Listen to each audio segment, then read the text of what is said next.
I'm Sai Chaitanya. Welcome back to my channel Sai Tech Core. In today's video, I'll try to compare the real-time FPS meter comparison between the Mi11X versus the OnePlus 9R device. As you can see, friends, so both phones they do have the inbuilt real-time FPS meter, but let's see which phone has a better advantage in terms of the real-time FPS meter. So that is what I'm trying to do in this complete video, friends. So make sure to watch till end of the video to get to know all this kind of tricks and tips as well. So don't forget to subscribe, and also make sure to check the playlist as well for more details. So let's begin this kind of real-time FPS meter. So why you require the real-time FPS meter?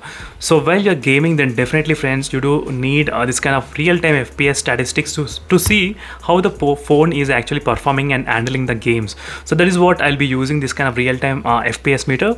So both phones, they do have the developer options, so where you can change where you can enable this kind of real-time FPS count meter, as you can see right now, which I did enable in the Mi11X device. So if you don't know, so make sure to check that video. You will find that video how to enable.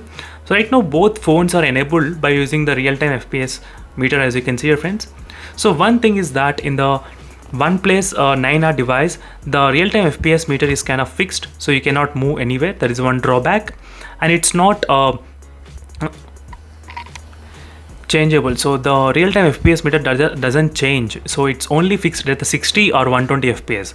So if the game supports 120 FPS, you will get the 120 FPS, and if the game supports 60 FPS, you will get 60 FPS. That's it. So you won't get any kind of other information using this kind of real-time FPS meter. But in the Mi11X device, on the other hand, so you'll get different information, friends, in terms of the real-time FPS meter.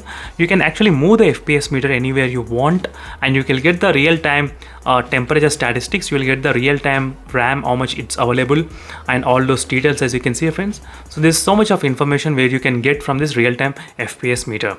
So not only that, even you do get the game turbo toolbar, so where you can see the real-time FPS meter, CPU and the GPU performance, as you can see clearly.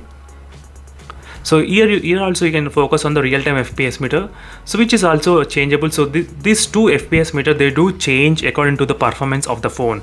They're not kind of fixed FPS meter every time. As you can see here, friends, let me try to go to the home screen and let me try to scroll. So the real-time FPS meter, it went up to 117 and 120 sometimes, as you can see here. So let me try to close this one.